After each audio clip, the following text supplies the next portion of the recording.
You asked a really good question. You're wondering if placenta previa is anything to be concerned about, and actually it does warrant your concern. And it's important if your doctor has told you that you have a placenta previa to stay in close contact with them and go to the hospital as soon as possible if you have any vaginal bleeding. Now, what exactly is a placenta previa? That is when the placenta, which is essentially the baby's lifeline, attaches over the cervix. And the cervix is the part of the uterus that starts to thin out and open up so that the baby can come through and be born. So that's a problem for a couple of reasons if the placenta is over the cervix. First of all, it's plugging it up, and you can't have a vaginal delivery because you can't deliver the baby's lifeline first. The baby needs to come first and then the placenta. So it means a C-section if you have a placenta previa. And if you start to contract and dilate at all, it can mean that you can start to bleed, sometimes even a lot, because that area is highly vascular. A large percentage of your blood volume is going to the placenta every time your heart beats to feed this growing baby.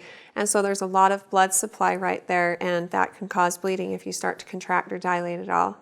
So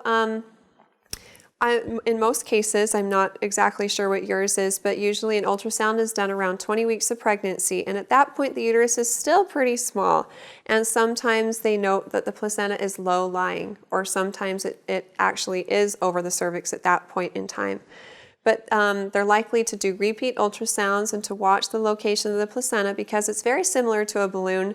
Take a balloon that has writing on it. When the balloon is deflated, the writing may look pretty small and near the bottom of the balloon, but when you inflate it, the words are kind of pulled up to the top.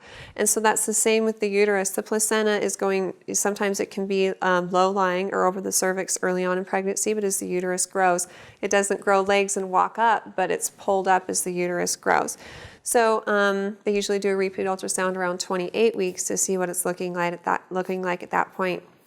And then if it's resolved, then great. If it's still a placenta previa, then continue to follow the recommendations of your doctor and get checked out as soon as possible if you have any bleeding. Your doctor will likely also recommend pelvic rest, which means no intercourse or those sorts of things, because that will stir things up and can cause bleeding. And most women who have a placenta previa have bouts of preterm labor, usually bleed at least once before they end up delivering. And a C-section is usually scheduled about a month prior to your due date to make sure that there's no complications. Ask your doctor about any other specific questions you might have about it, but if you have any other questions for me, feel free to ask them on our Facebook page, facebook.com/InterMountainMoms, and recommend us to your friends and family too.